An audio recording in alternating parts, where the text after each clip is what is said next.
अथ चतुर्दशोऽध्यायः 14वां अध्याय। क्षार समुद्र में प्रक्षिप्त भगवान शंकर की नेत्राग्नि से समुद्र के पुत्र के रूप में जलंधर का प्राकट्य, काल नेमि की पुत्री वृंदा के साथ उसका विवाह। व्यास जी बोले, हे सनत कुमार, हे सर्वज्ञ, हे ब्रह्मपुत्र, आपको नमस्कार है। मैंने आज महात्मा शंकर की यह अद्भुत कथा सुनी।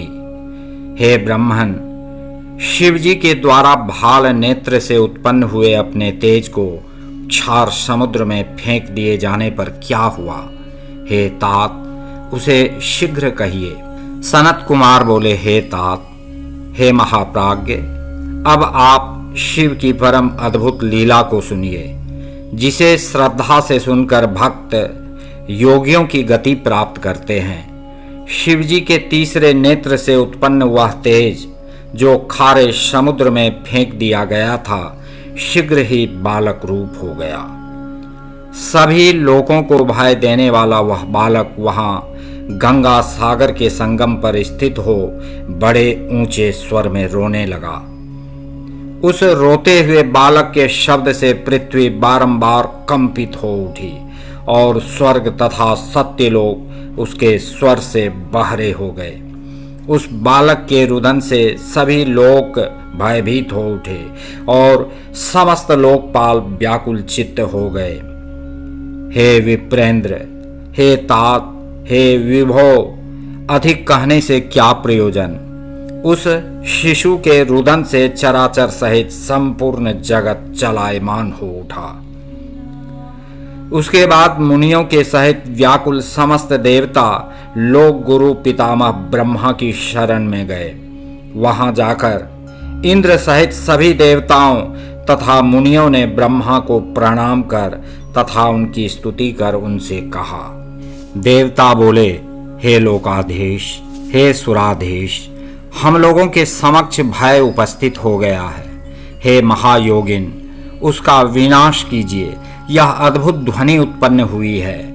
सनत कुमार बोले, तब उनका यह वचन सुनकर लोक पितामह ब्रह्मा जी आश्चर्यचकित हो उठे कि यह क्या है और वहां जाने की इच्छा करने लगे।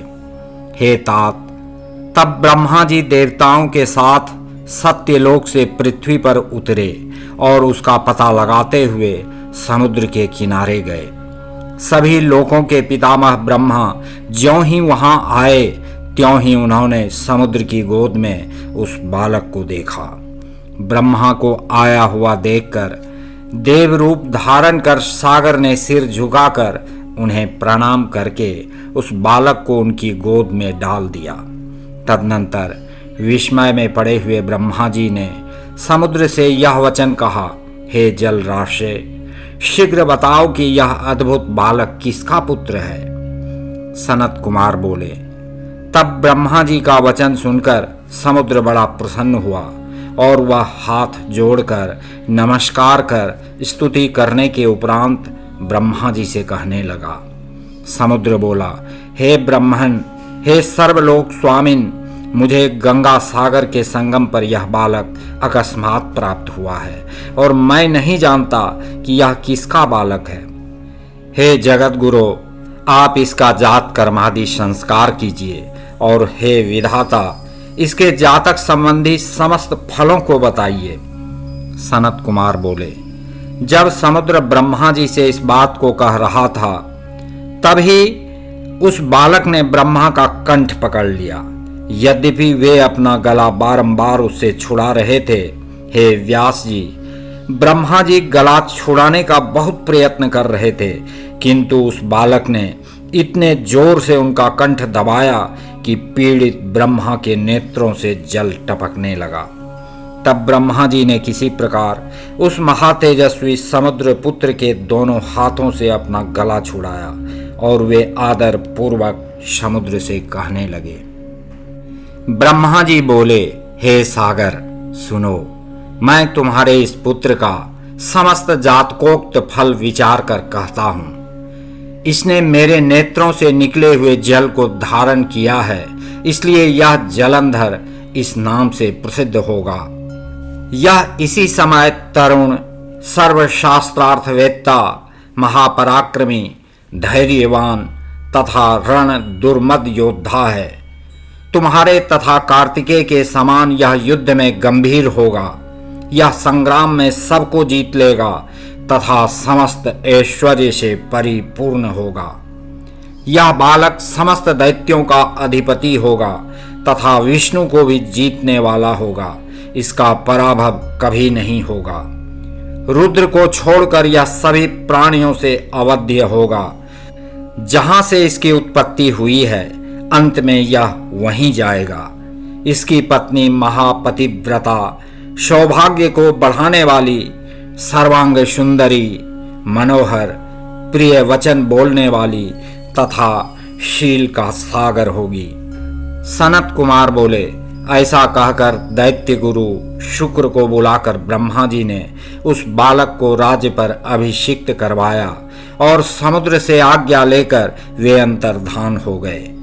तदनंतर उसके दर्शन से प्रफुल्लित नेत्र वाला समुद्र उस पुत्र को लेकर प्रसन्नता से अपने घर चला गया और प्रसन्न चित्त होकर अनेक उपायों द्वारा सर्वांग सुंदर, मनोहर, अत्यंत अद्भुत एवं परम तेजस्वी अपने पुत्र का पालन पोषण करने लगा।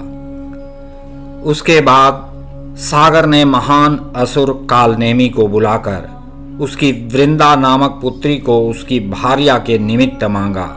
हे मुने, वीर असुरों में श्रेष्ठ, बुद्धिमान तथा अपने कार्य साधन में कुशल असुर कालनेमी ने समुद्र की याचना स्वीकार कर ली और ब्रह्म विवाह की विधि से समुद्र पुत्र वीर जलंधर को अपनी प्राण प्रिय पुत्री प्रदान कर दी। उस समय उन दोनों के विवाह में महान उत्सव हुआ। हे मुने, समस्त नदों, नदियों एवं असुरों को सुख प्राप्त हुआ। स्त्री सहित पुत्र को देखकर समुद्र को भी अत्यधिक सुख की प्राप्ति हुई और उसने ब्राह्मणों तथा अन्य लोगों को यथाविधि दान दिया। तब पाताल में रहने वाले दैत्य, जो देवताओं के द्वारा पहले जीत लिए गए थे, वे पृथ्वी पर चले गए और निडर होकर उसके आश्रय में रहने लगे। उस समय कालनेमी आदि वे असुर उस समुद्र पुत्र को कन्या देकर परम प्रसन्न हुए और देवताओं को जीतने के लिए उसके आश्रित हो गए।